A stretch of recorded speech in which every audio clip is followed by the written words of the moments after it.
Welcome to Surviving the Dream with your hosts, Casey Arnold and David Conley. We're here to talk to people who seem to have their dream job and find out, what did it take? Is it what they imagined? Is it worth it? How do they do it? Join us as we uncover the secrets of surviving the dream.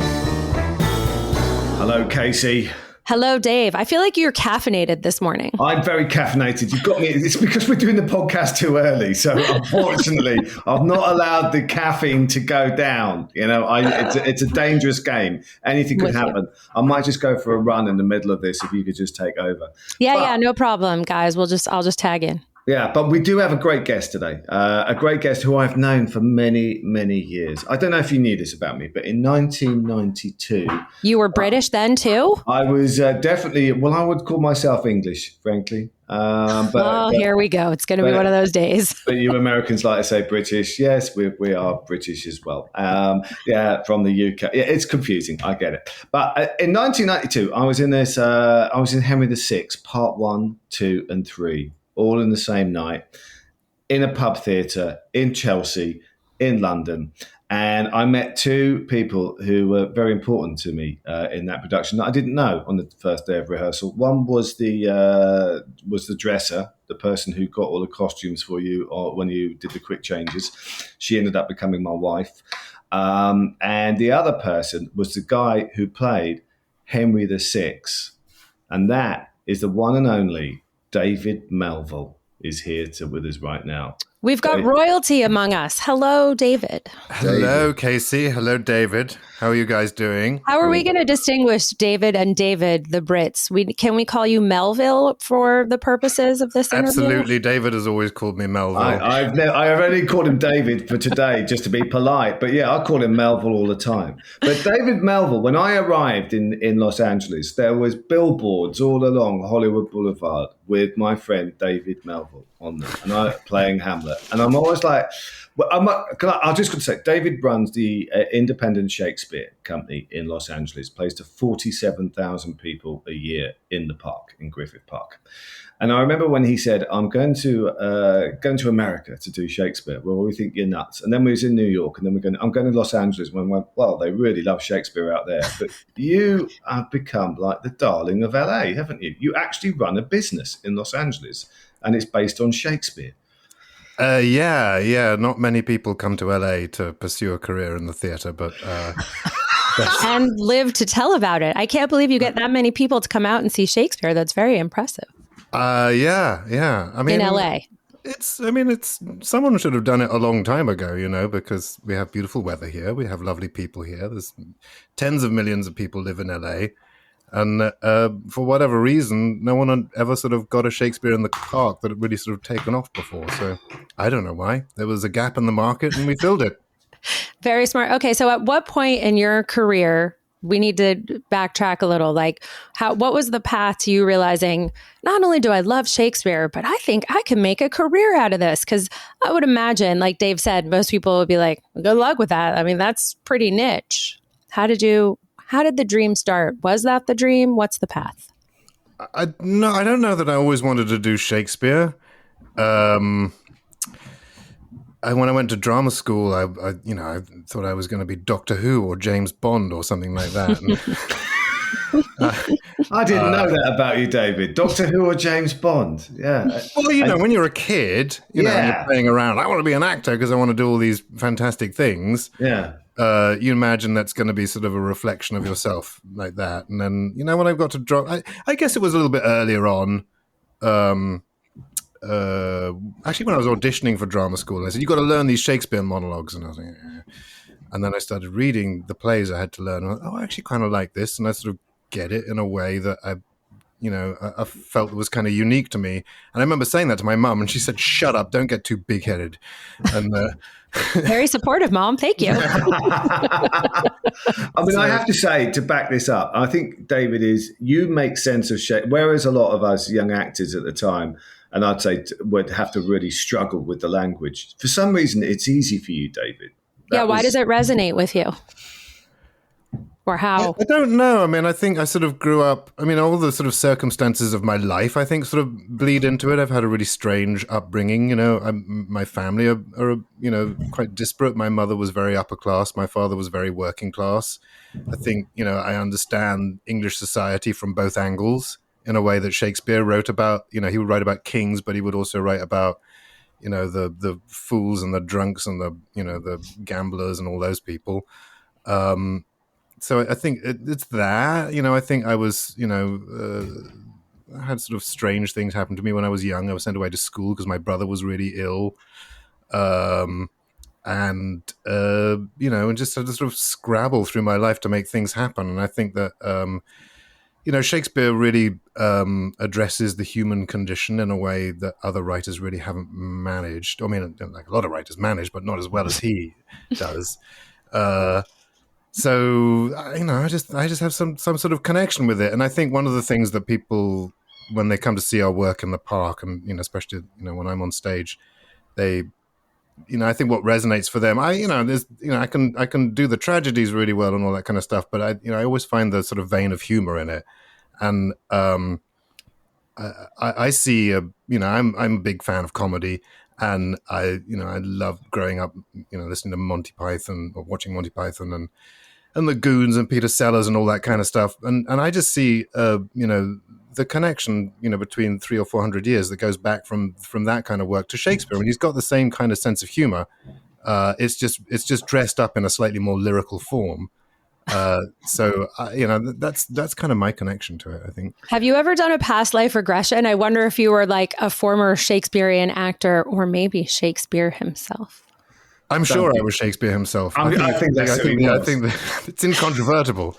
I would love to know. I know that's a very LA question, but like I don't feel like I've ever met anyone who felt that deep of a connection, who could really make it of their own. But did you always want to be an actor? Was little you running around, playing Hamlet?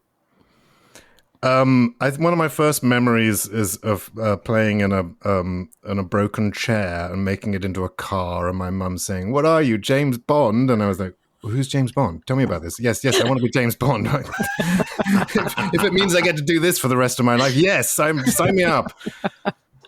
And that was it, from then on. And then I went to boarding school, and my first role was second Dutch girl in Rip Van Winkle. And then I played. Was it an all-boys school? Is that what you're saying? Yes. No, it was co-ed. I just begged for that. Was the role I wanted.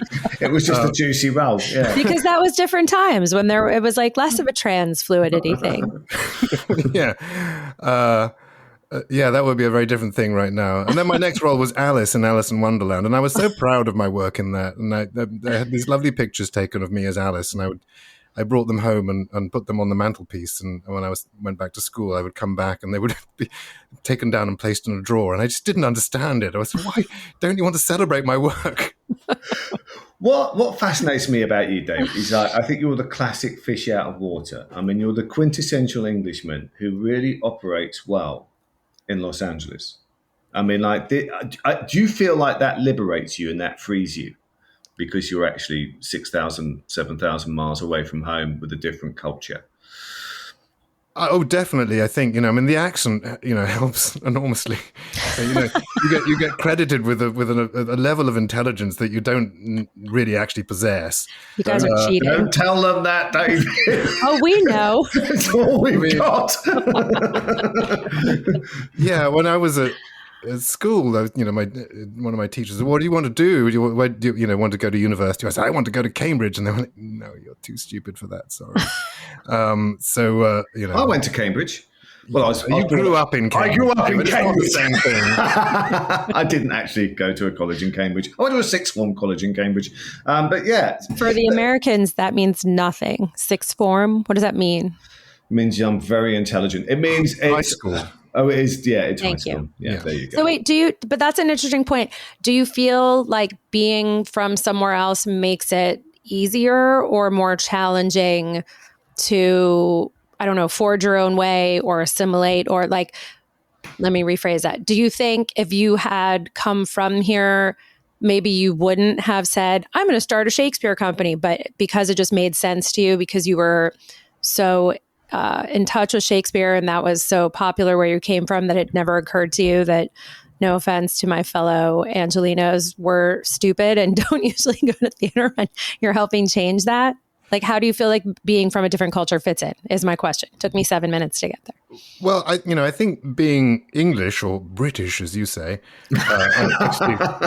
actually, I'm as British, English as I am Scottish and Irish, but he's quintessential British. I'm a bit of everything. Yeah, I'm very British. David's English, I'm British. Yeah.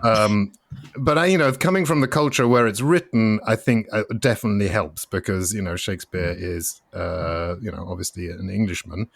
And he was supposed to be born on St. George's Day. Although he's very, very much part of American culture, and I would For sure. actually say that probably more Shakespeare is performed in America than Britain. Really? More actors are exposed to performing in Shakespeare than they would be in Britain. Britain is, as I remember, David, it's. You get sort of pigeonholed very quickly when you leave drama school. You're going to do classical work. You're going to go and be in EastEnders. You're going to do this. And the regional theatres don't really do Shakespeare in the same way that they do here. And there isn't, partly because of the weather, there isn't the whole sort of outdoor Shakespeare thing. But there is in America. In every single town and city, well, not every single, but a lot of them have a Shakespeare festival. Some of them small, some of them huge.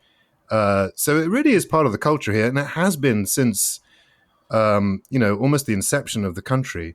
And when the West was being settled, the settlers all had two books, and they had the Bible and they had the collected works of William Shakespeare. They often couldn't actually read, but they did possess those things. And the miners and the mining camps could recite speeches. They could recite Portia's speech from the Merchant of Venice. It really is part of the culture here. So. I'm just sort of building on that and bringing my own sort of personal, my own personal journey, to Americans. But we've got a lot of really very talented American actors in our company. I love working with them. I prefer doing Shakespeare in America than I do in Britain. I actually prefer watching it. I prefer watching American actors do it. Yeah. I mean, apart from you, David, but I think isn't it because we have that history on our backs like a target? Like we have to, there's an expectation. But also I think the audiences are much more open in America. When I came over to America, really sort of, the first time I really sort of landed in America was this production of Hamlet starring Ralph Fiennes in 1995. And we've been performing in London for, 2 months or something. And then we came to Broadway. And all of a sudden, it's like, every other laugh is getting, everyone on the line is getting these huge laughs. And they heard something they recognized and they all applauded. And it's like this spirit of joy in the audience. Like, when you do it for the Brits, they're kind of like, okay, go on. Impressive. He's got his arms crossed, making his stern face. Yeah, we like to actually show our emotions in this country. I know. That's what, and then I met this wonderful American girl. And oh my God, she was understudying Ophelia, and I'm still married to her, and we run the company together. You both met your wives through Shakespeare. That's true, so romantic. It's like your own little Romeo and Juliet, except no one had to die. What's amazing about like surviving the dream is that you two, to me, are the quintessential people who have managed to eke out a living, whatever that means. And you actually are employing other people who all get healthcare and benefits. To me, that is amazing. That you have been doing this now, 25 years? This is our 21st year of the festival, but the company's been around for about 26 years now. And I every year it seems to grow and get bigger and bigger. I remember when I first came to see you, and there was like probably 25 people watching the show, and then I went the other night, and you went, we've only got 1,500 in tonight. I mean, I tried to go last weekend and it was sold out. You should have just emailed me. I was like, I would have got you in. Yeah, we know people here, Casey. We could have. I didn't think of that. I'll do that next time. Yeah. I mean, that growth is incredible. And could you have planned that, or did it just organically happen? It really organically happened. I mean, we spend almost every penny on salaries. We don't have a lot to spend on marketing. So everything is word of mouth. So, and I think that's kind of quite healthy in a way, because it means you have to rely on the quality of the work you're putting out. So, if you're doing good work, people are going to talk about it, and then their friends will come to see it. It's not every year that we get banners on Hollywood Boulevard, David. Oh. Well, I can say, looking online, every review I read was good. No one had like a single bad thing to say, except for maybe like, wear comfortable shoes. It's a long walk to get there. Says the New York Times. Yeah. Yeah, that's definitely, you definitely need comfortable shoes, and you need to, it's... But everyone was like, it's great. It's so much fun. The performances are great. It's beautiful. What a lovely night out. Yes, recommend. Do it. Like, it's pretty rare, especially in such a jaded city like this, that you don't even find one person being like, I don't know, I thought the actors kind of sucked. Oh, they started late. The sound was bad. Whatever they might complain about was only good. But also, I've got to say that for you to have that wonderful night, for us to all enjoy that, you also have to do a lot of glad handing with like politicians, getting grants, having a board. Let's discuss it. And apparently there's somebody who could possibly be president, was at your one of your shows. Talk about that, because that's not what you get into when you're becoming an actor. You have to make this work. There's a lot that goes into it. No. I mean, the skills I've developed since doing this. I mean, one of the reasons we started the company is because no one would hire me. I hired you, David, twice, I believe. Yeah. Yeah, I never got anywhere doing auditions. When I was doing, Hamlet on Broadway with Ray Fiennes, it was like, oh, it's wonderful, I'm making tons of money. And then then Melissa and I got married, and I moved to New York, and it's like, I could get auditions, but no one would actually hire me. So I was doing strange jobs, working for a detective agency and working as a waiter and all that kind of stuff. What did you do for the detective agency? Oh, that's a long story. I'm just curious of how, so you did all these odd jobs and you were like, oh, this is killing me. I hate auditioning and doing this. I know how I can work again. I'll just create my own company. And then you just started learning on the fly. It's the last resort, no one will hire me. So I just have to start producing stuff, and then I'll cast myself. And I cast myself as Henry V in my first production. I'm like, oh my God, I got the job.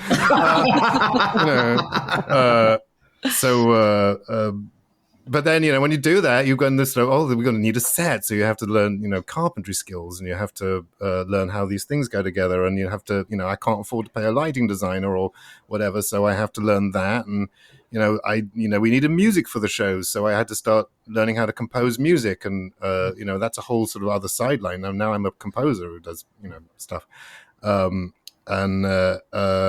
But yeah, the very boring part is that you need a lot of money to put this on. I mean, the festival probably costs about $500,000 this summer, and that's all money that has to get raised, and we don't charge admission. So, we have to be quite skilled about how we raise that money. So there's, like you say, we have to write grants, we have to go and become friends with our local politicians and all that kind of thing. And it's, that's not what I got into it for at all, and I don't really enjoy that part of it. I love it when you look in the bank account and you go, oh my God, we can do this. But the rest of it is a grind. I mean, fortunately, we're getting to a point now where we have staff who are taking a lot of that off our plates. But it's been a journey getting there. I mean, I presume you have to work out payroll and stuff like that. Oh yeah, we have to do payroll, and it gets complicated. And there's how always many. Sorry, go ahead. There's all these things you forget about. Oh, you have to deal with the employment department, and then all of a sudden there's the franchise tax board saying, "Why you owe us money?" You're like, "What the hell is the franchise tax board?" Welcome to America. Actor, I do not have to deal with this stuff. Yes. Can't you explain that to them? Yes, it's not real. How many people do you have on staff? We have a staff of about 5, like full-time year round. And wow, that's a lot for 5 people to take on.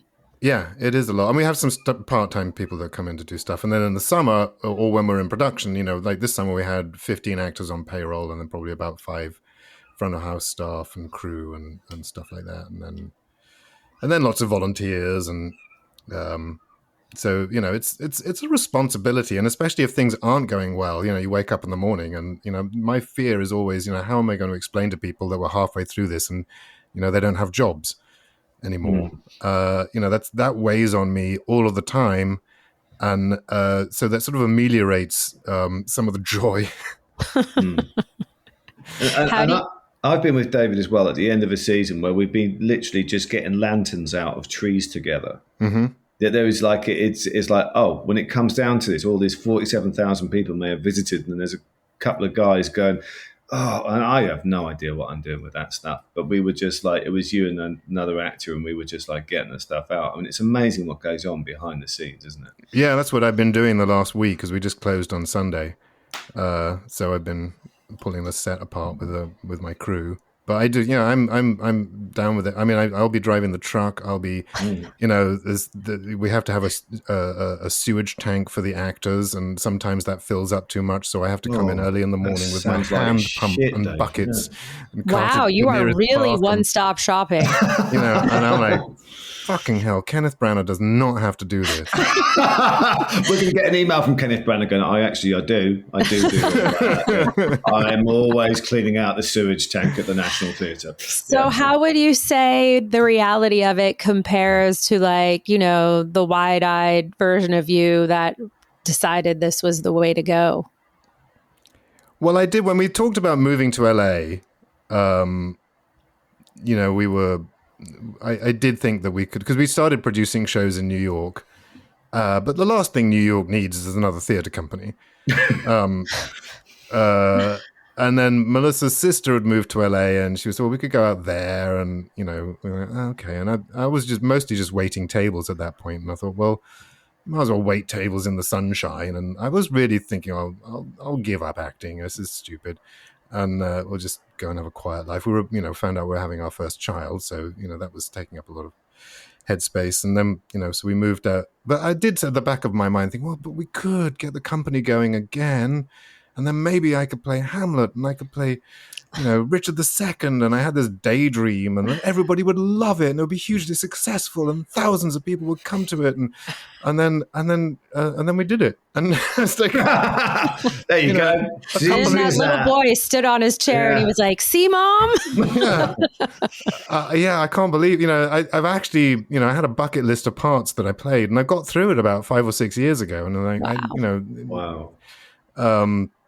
So that aspect of it has been amazing. And when I look back and reflect on it, it's great. And then I talk to, fellow performers and I can tell they're envious of the position I'm in, but I can tell none of them would really have the appetite to have to do all of the crap that I have to do in order to make that work. And I do, people in the company see me sometimes when we're, especially when we're in tech, because I have to handle, especially this year, I was, I directed the show, I was in the show, I planned where all the pieces would go for lighting and sound, with the lighting designer, but I handle all the sound stuff myself. So, I'm running around like a blue-arsed fly. Casey, you probably don't know that expression, but David does. Yes. No, but I like it. And, my fellow actors are like, oh my God, we're grateful that you do this, but none of us would want to. Right. But the sacrifice is worth it. I mean, what do you say? Definitely it's worth it. I love it. I love what I do. I mean, it's sometimes I sit back and, especially towards the end of the season and you see that, the whole place is just crammed with people and they're loving it. And, the actors are also moved to be doing it and they're so sad that it's closing. And, we do something that genuinely moves people and it really does bring the community together. I mean, people sit out there and they have a really joyous experience. And it is, I think, very purely communicating Shakespeare's intent, which is to sort of, connect with the things that bind us together and the things that are admirable about humans and the things that make us cry and make us laugh, and, the things that set us off like jealousy and ambition but then falling in love, As You Like It, the play we've just done, is all about falling in love. And it's wonderful to be reminded of that and, to go through that journey with these characters. And to, I think that, theatre is an ethical, moral, and emotional workout. And it's really important for people to do that, and you're not going to get that sitting on TikTok or going to these effing Marvel movies or whatever. I mean, they don't do the same. And you see that when, families will bring their children and think that the kids are just going to sit on the phone and maybe they'll be able to watch this sort of, cultural event. And then they're amazed that their kids, put it down and they'll sit for 2.5 hours and be engaged by this thing. And they're so grateful because, it reconnects people with an essential part of, humanity. And it's so important. I'm very privileged to be able to be a conduit for that. So talking about your ethical, moral journey, can we just return to you working in a detective agency? Because I want to know. Look, I did jobs as an actor where I could always justify it and say, hey, I was on the news playing characters which were not true. I'm afraid it does happen. And I know David was once the voice of Bombay, the face of Bombay Sapphire, because I saw him on the news in New York. But what was it like doing those kind of jobs as well? Did you think at the time, this is it?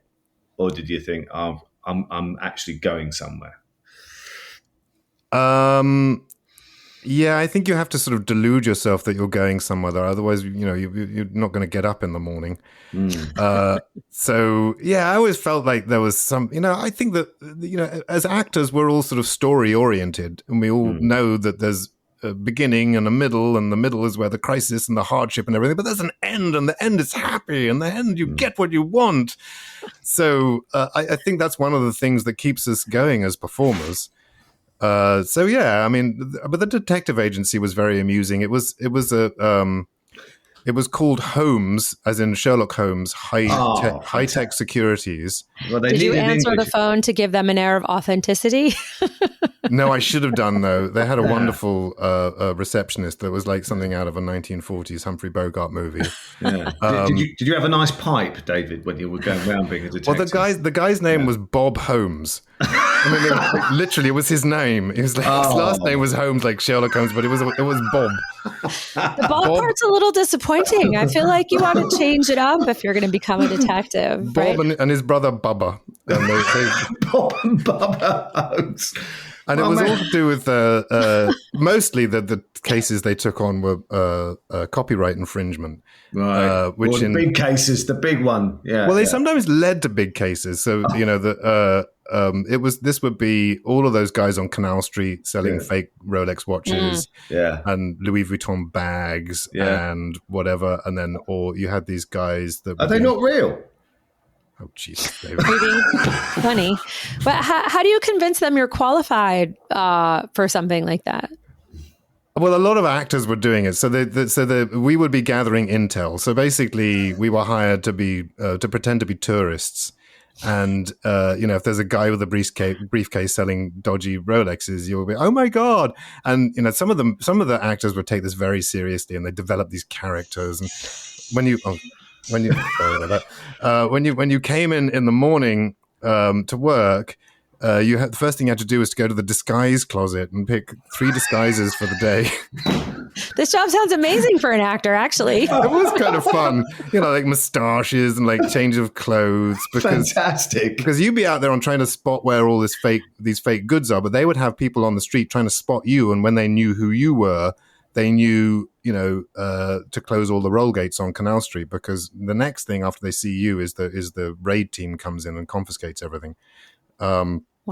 So you'd get these, and there would be like a wig sewn into the back of a baseball cap that you put in your pocket, because if you felt someone was following you, you had to dive into a shop and then change your appearance and then come back out again. This is great. I got very quickly bored of this, and I knew after like a year or so of doing it, I was like, I know who's got what where, and I knew Canal Street like the back of my hand. So they'd send me out in the morning, and I'd just go to this deli, and I'd have a really nice breakfast, and then I could saunter up and down the street, and then just like phone in the same intel, and that would be like sort of fine. But every once in a while they'd raid stuff and they'd want you to get stuck in the back of the shop because when they pull the roll gates down, they trap the tourists in there. And then back in the Tong Wars in the 20s, the gangs built all of these underground tunnels, some for smuggling, but also like for all sort of gang related things, and they're still there, and people don't really know the extent of them. And the gangs that now operate Canal Street know them, and every once in a while they'll open up a new entrance or close one. And so part of what we had to do was try and find out if you get any intel on these little tunnels under the city. You had to watch out. So they'd lock you in the back of the shop, and then you'd see where they chuck all the goods and stuff. And then sometimes, if you find that, they would go in and they'd find a lot of people that were basically in some kind of white slavery or not white slavery situation where there'd be literally they'd take a piece of drywall and screw it into the wall and say you can't come out until you've put X number of coach labels on so many coach bags.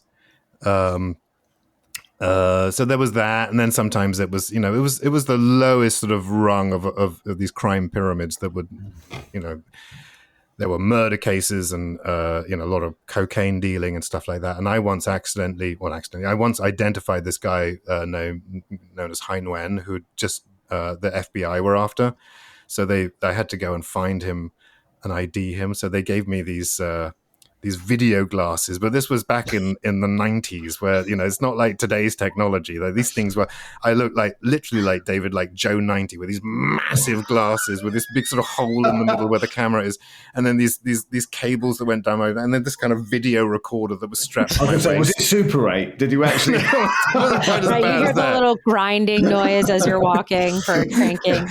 Let me just take this to the lab and I think we've got him. Give me a week. Wow. So it was, that's it was like risky. That's pretty risky. It was risky. There were some times when it did get risky, and there were some firearms and stuff like that. But wow, it got scary. I think that's a lot of trust in acting skills. I mean, talk about being a method actor. I think it's. Yeah. I mean, I did it in London as well. There's a lot of actors. It's like an underground world of actors, and I think I always had that thing of I can justify this. I can justify doing this job. I mean, the one that I did was it was always this was pushing products, and it was like it was Hornby. It was the toys. And we said that we had a remote control that could move trains. So we would be at a station like St Pancras Station, and we would have all the news channels around going, can't be that good. And we're going, but what we'd done is we'd paid off all the conductors.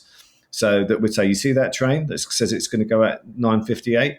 It's going to go at 9:57. We'd press the button, it would go at 9:57. That one says it's going to go at 9 o'clock. It's going to go at 9:01. 9:01 we go. And they had no choice but to report it.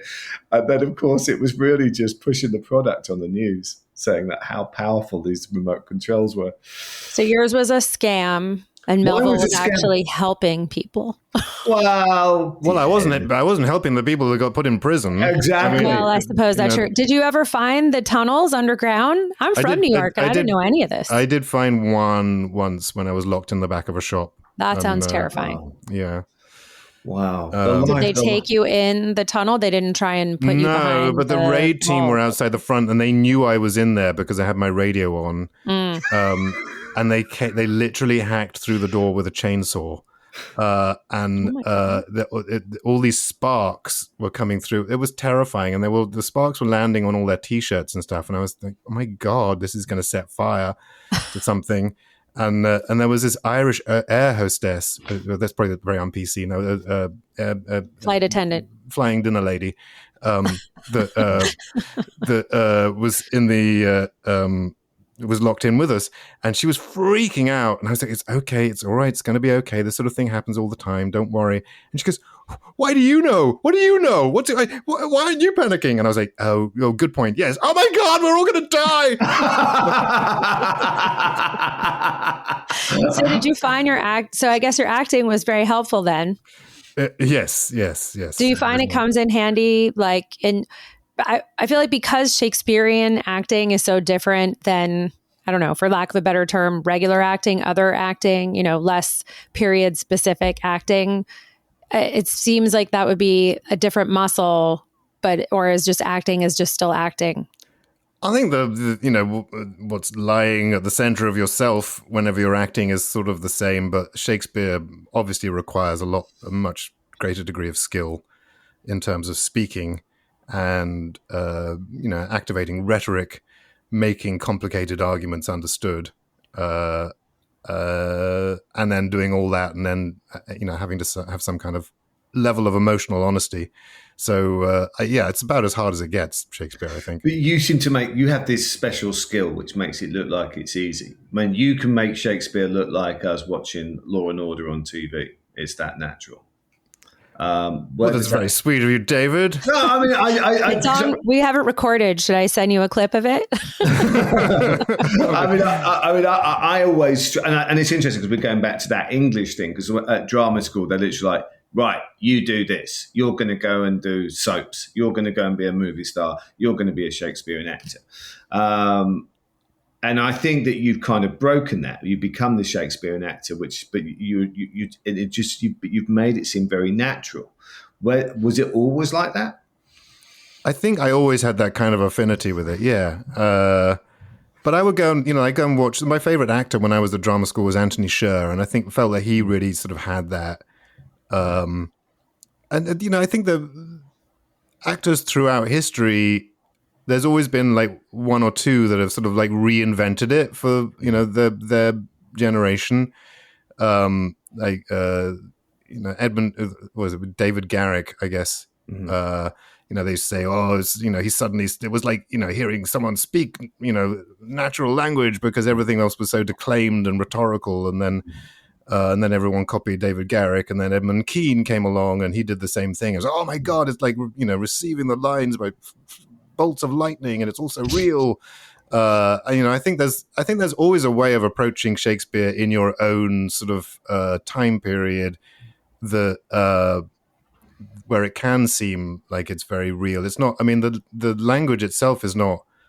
It's written in modern English, and a lot of people think that, this is like sort of some other language that needs to be translated. It's not. I mean, essentially, it's all the same words. It's just placed in a lyrical and poetic form. And once you sort of really understand how the structure of the verse works, and where the rhetorical arguments lean, it's I think a lot easier to harness that. And that's one of the things that we really work on with the company. And it's kind of really boring stuff. It's not what you want to be thinking about when you're acting. When you're acting, you really want to get into the juicy stuff. But but it's like with music, unless you've learned, to play scales and, the rudiments of what you're doing, you're not really going to be able to soar with the big stuff. But I don't know, I don't know why. I just have a sort of, a natural way of being with it.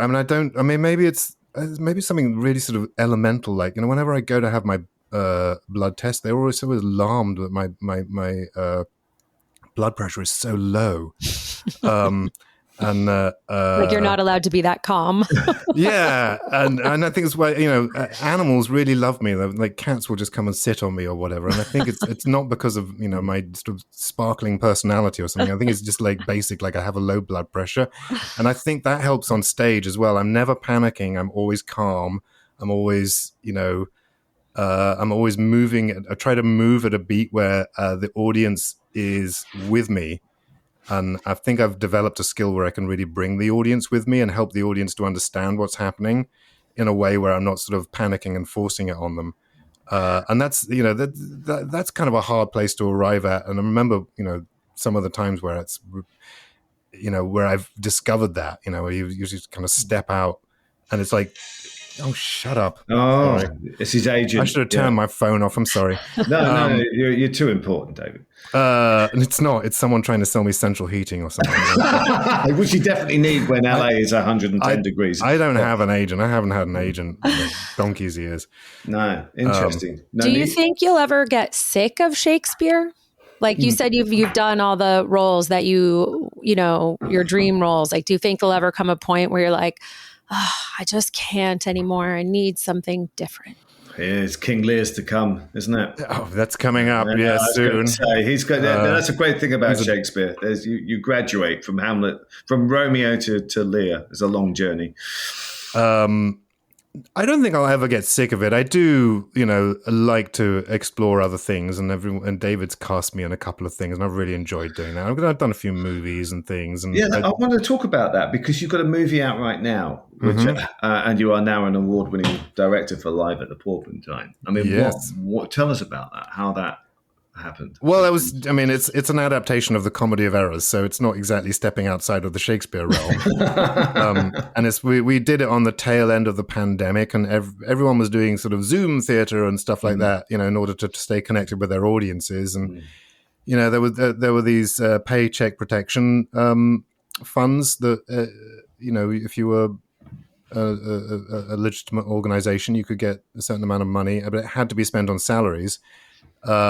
So, we thought, well, why don't we put it into an actual feature film? And then at the end of this, we'd have something. Once the pandemic's gone, we'll still have something that we can take to festivals and stuff. So we did this kind of crazy adaptation of Comedy of Errors, and it was a bit musical. I wrote about 6 songs for it, and it's kind of sort of set in the 60s, and it's bright and funny, and it's done quite well at the little festivals that we've gone to, and we have a distributor now, and it's going to be released hopefully by the end of the year. We're renaming it the Comedy of Errors.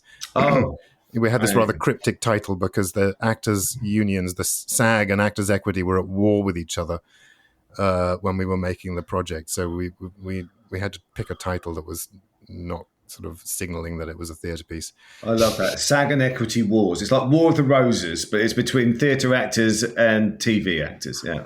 Well, it wasn't the actors, it was the unions, who had jurisdiction, because obviously, all the theatre people then had to do stuff on camera, and there were Equity was offering contracts for it, and then SAG were like, not so fast. This is our arena.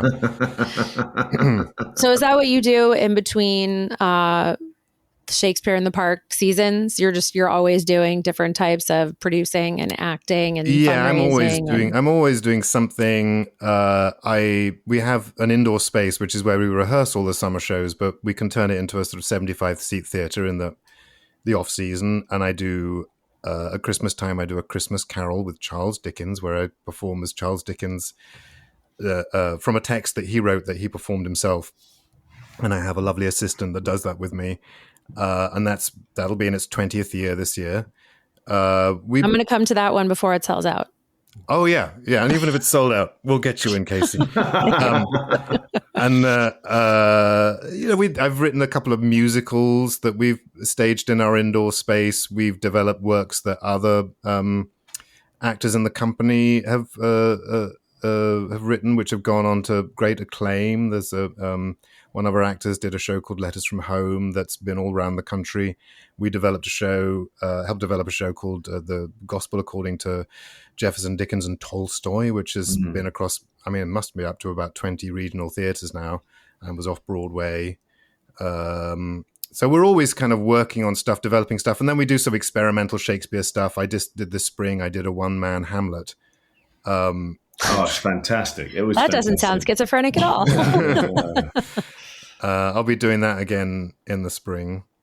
I'm always busy doing stuff like that. I'd love to be doing more film stuff, but it's just, I don't think it's a great time to be doing that right now, because it's a good time to have theater in your life. Honestly, theater is a safer bet at the moment. It's just a really weird thing to say in LA, but right.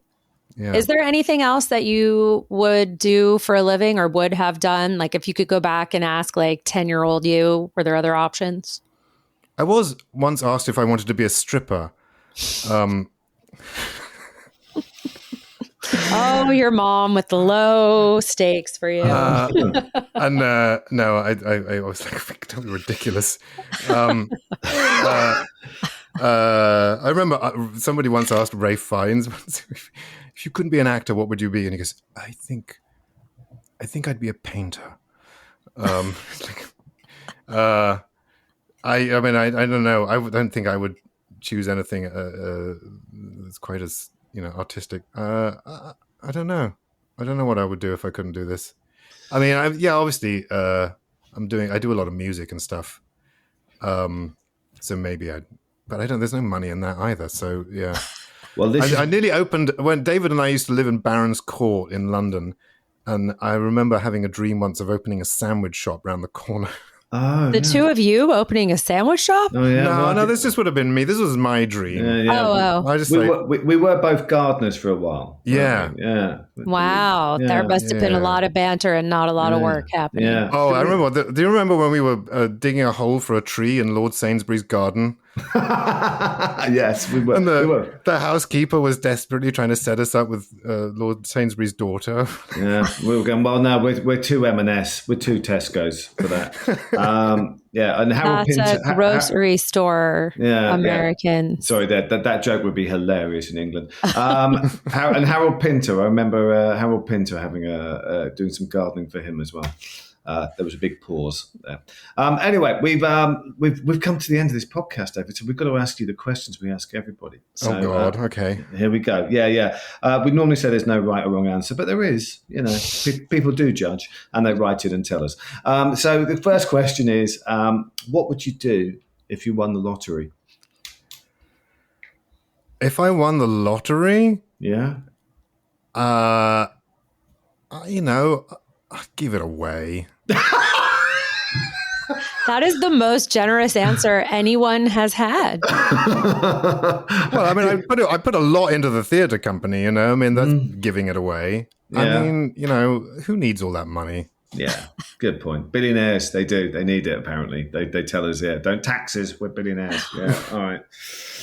I want to know, what is your favorite snack, and what do you think Shakespeare's favorite snack would have been? Ooh, twofer. My favorite snack, I really like cheese. Cheese doesn't like me so much anymore. I feel your pain. Yeah, I like cheese and some French baguette. Toasted. Little triple creme brie on some baguette. Yeah, with some butter. Yeah. Oh. Yeah. So that, and I think Shakespeare probably really liked stewed prunes. He keeps writing about stewed prunes, so there must be something going on there. I don't feel like I've ever caught on to that. That's very funny. Well, it's like, everything in Shakespeare is a synonym for something else, or it's stand in for something else. Like stewed prunes are probably testicles. He's probably making testicle jokes, but maybe he just likes stewed prunes. Let's give him the benefit of the doubt, shall we? We won't. All right, what's your favourite animal and why, David? Cats. Oh. Welcome to our club. We're happy to have you. I'm a cat person. David has 4 kittens in the room with him now. After this They're podcast. very cute. If anyone listening wants to adopt some kittens, send us a message. Yeah, we have. Yeah. We've got a bunch of kittens that we're giving away. So if anybody wants one, please get in touch. If you have a responsible household that they're going to, or if not, it doesn't matter. We need. Yes, it does. We've got to get rid of these kittens. I like otters as well. I'm really partial to otters. I love otters. I saw an otter the other week. I was in where was I? I was up obviously by the ocean is where I saw an otter. It was beautiful. A sea otter you saw? Yeah, lolling about in the sea. Yeah, they're very cute. They hold hands so they don't drift apart. They were holding hands as they were just like drifting along. It was just beautiful to watch. That is very cute. And our final question. If we really knew you, what would we know about you? I'm not telling you that. Well, we have your medical record, so you might as well. I'm really quite a recluse and an introvert. I'm not very good. Yeah, you're British. The people who get to know me, they obviously I have to, interface with the public a lot, and I'm not very good at it. I like being on stage, but I think people often think that, when you're on stage, you're an extrovert, but that you're going to be that in real life. And then sometimes I teach a Shakespeare class, which I'll start actually in the next week or so, and in the fall or in the spring. And some people, take the class because they, I'm this sparkling person on stage that's funny and weird and eccentric and all these things, and then I start teaching them the class, and then you can see the sort of the mote falling from their eyes, the sort of like the kind of clouds over, and I go, oh my god, this guy's a bore. So yeah, that's basically it. Well, that's a damn squib, Dave. That's how we're going to end this podcast. What do you know about me? I'm boring. But is it common, I think, for performers, right? Like people meet, we're all performers here. You know, when people meet you performing, they meet the performer side of you. I mean, that's like a thing you turn on that shows up sometimes. But like most of us, I don't think like wake up like that. We're not that person all day long. No one would spend time with us if we were that on all the time. For sure, yeah. Yeah, Ken, have you got time for a naughty Rafe Fiennes story? Oh, yeah. We've almost got time for that. Let's do it. I was doing Ivanov with Rafe in London, quite a long time ago, and before they renovated the theatre. But it was only a 300-seat theatre, and the front row was very close to the stage, and I think we were about a week or two into the run. And I walked on stage and noticed this woman in a mini skirt with her legs splayed, not wearing any underwear. And like I was like, oh my goodness. And I came off stage and I was like, you've got to check out A12. And this guy was like, oh my God. We happened to chat to her afterwards because she was hanging around the bar. And he said, well, hello, what's going on? And she's this American lady, and she'd bought the same seat, it turned out, for the next 2 weeks. And she was completely in love with Rafe. And she wasn't wearing underwear to any of them. She was doing this kind of basic instinct thing, I think, to try and get his attention. Did it work? Not really, I don't think so. But she was there the next night, and she was a bit more demure the next night. And then the next night, she was there, and I'm like, oh my God, this poor girl. And so we eventually introduced her to Rafe. She had a little chat with him, and then the next day, sold her seats and went back to America. The reality, is not quite the same as making her dream come half true. Yeah. Never meet your heroes. Yes, exactly. I think a lot of performers are introvert extroverts, as they often say. They're on the cusp, aren't they? Very shy, but have to be extrovert because the job is there. Exactly. Yeah. All right, David, this has been emotional. Thank you for joining us. Two stiff Englishmen on the same podcast. It's been a good time. You painted a lot of fun pictures for me. Yeah. New York will never be the same. And I promise I'll always wear underwear to the theater. Oh, good. Yes, do that. I think that's or at least a long skirt. Yes. I promise I will, David. I think we've learned a lot today. Thank you so much. Thanks, Casey. Thanks, David. Yeah, thanks, everybody. Thank you, guys. Quick shout out to Mike Nicholas for being our tech savior, and Carmen Sclafani, also known as Wiser Time. Thanks for our music. And thank you all for listening.